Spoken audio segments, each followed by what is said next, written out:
So this Quarken 27 cabin is based on the 27 T-top, which you may have already watched, or hopefully you have on this channel. I'm out here in the ocean, just off the coast of the Gold Coast, here in Queensland, and we're going to see what this boat is like to run both in the ocean and inshore. If you're interested in the layout and you want to see a detailed walkthrough, that's going to be a separate video to this. I'll link to that at the end of this demonstration. Dan Jones is my name. Welcome to Dan's Boat Life. Time to test the boat right now. So single 300 horsepower is the option. It's a Yamaha on the Quarkens. This brand is designed and built in Finland, and I was very, very impressed with the T-top that you've already hopefully seen me test on the channel. So when this opportunity arose, I was quite keen to see what they would come up with in terms of the cabin.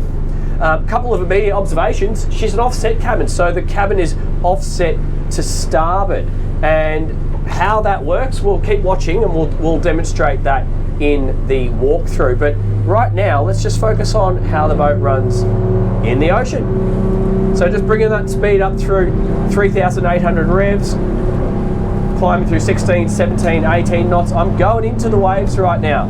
Fuel flow of 51 litres.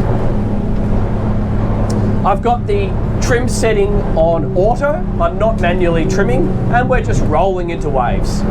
First observations, and I did fly the drone already whilst hiding below. It's a dry ride. You know, here we are going into swells, getting almost fully airborne at times.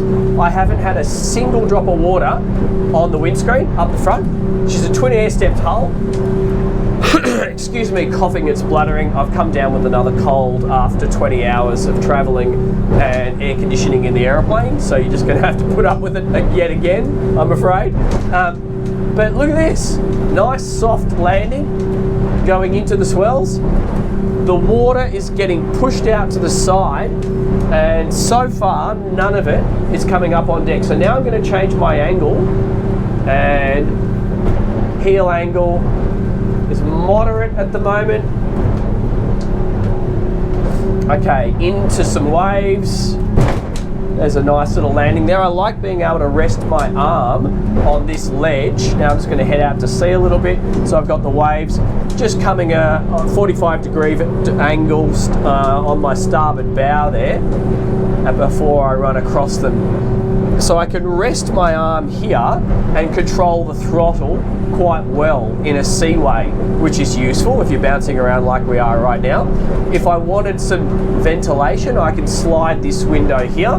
I've actually got the roof open right now, and it's just letting lots of light in, and I can only feel the air from here, so it's actually venting the cabin, but it's not blowing me with too much air, so that could be a benefit. And then you also have the side opening door to port, which is also great for ventilation, but that's how you get forward and aft if you want to exit the boat. And we have another door out the back. So just cruising along at 23.5 knots. I've now got the waves on my starboard beam. I've just adjusted my course a little bit. I'm just going to run with this a little bit longer before I line up for the bar entrance here at Southport, and then I'm going to increase my speed. 3,700 revs seems to be about the go out here in the ocean. That's giving me a speed return of 25 knots. Fuel flow 39 litres, pretty good.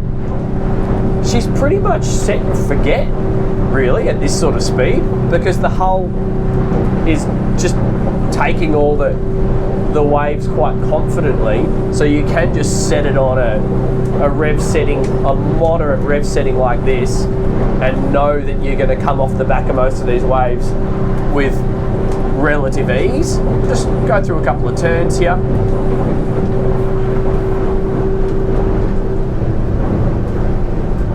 Yeah, this is a conservative, sensible boat, is how I'm going to describe this. It's not giving you that crazy over the top excitement that some boats in this category are aiming for. This is the boat that gives you sensible speed, fast speeds, but sensible performance. You know, this is very predictable. She's not hooking into the turns at any aggressive angles. She's just doing it quite slowly and comfortably. And if you were, say, a family guy, now I'm going to go down the waves, and you had kids, and you wanted a boat that's going to do all this fun speed, but in a sensible manner, because you've got to keep your wife and your kids happy, I feel like the Quarken could be a really good option for you, because it's incredibly well built. It's one of the best built boats that I have seen in terms of all the fixtures and fittings. The construction techniques that they're employing on this brand definitely is putting them up there in the top of the quality spectrum. Now we're doing some speeds, 31 knots. Look at this. I'm rolling through these waves. I'm going down these waves at 32 knots. I got 4,300 revs and no water at all coming across the bow. That's awesome. I might even increase that speed a little bit. I'm doing that at 32 knots now, 32 and a half. Excellent. Here's me saying how conservative it is, and I'm ripping in at 33 to 34 knots over waves. That's awesome. I still think it's a sensibly conservative boat though. By the way it behaves, it's forgiving. That's the word I'm going to use. It's a forgiving boat. Now there is a dredge right in front of me, so I'm going to go behind him. He's moving, but he's clearly dredging the bar here, and I may have to slow down just to keep an eye on this vessel and not doing anything stupid. But yeah, I think if you're somebody who's looking for a boat that's going to look after you, I think if you're somebody that maybe has a wife and kids to cater for, and you want a little bit of everything, this Quarken's going to be an exceptional choice, because it's going to be a boat that you're not going to have to worry so much about, because it's so sensibly designed and so well built.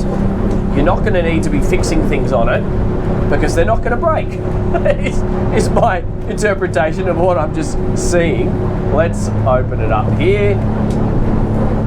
It's going to get you to your destination at reasonable speeds. Look at that, a 29 knot cruising speed. That's very healthy. And that's giving us a fuel flow of 52 litres at 4,200 revs. And if I just increase that speed even more, which I will do now, 4,500 revs, a little bit of a trim up. I've still got the tabs on auto. That's giving me 34.7 knots. Keep the markers on the right. Here we go. Now I'm at 35.8 knots, 4,700 in flat water now. We've left the waves. 36.2 knots. Okay, now I'm going to go wide open throttle. 300 horsepower Yamaha. I'm getting 40 and a half. I'm going to trim my engine up a little bit. 42 and a half. Oh, there's 43. 43 knots. That's great.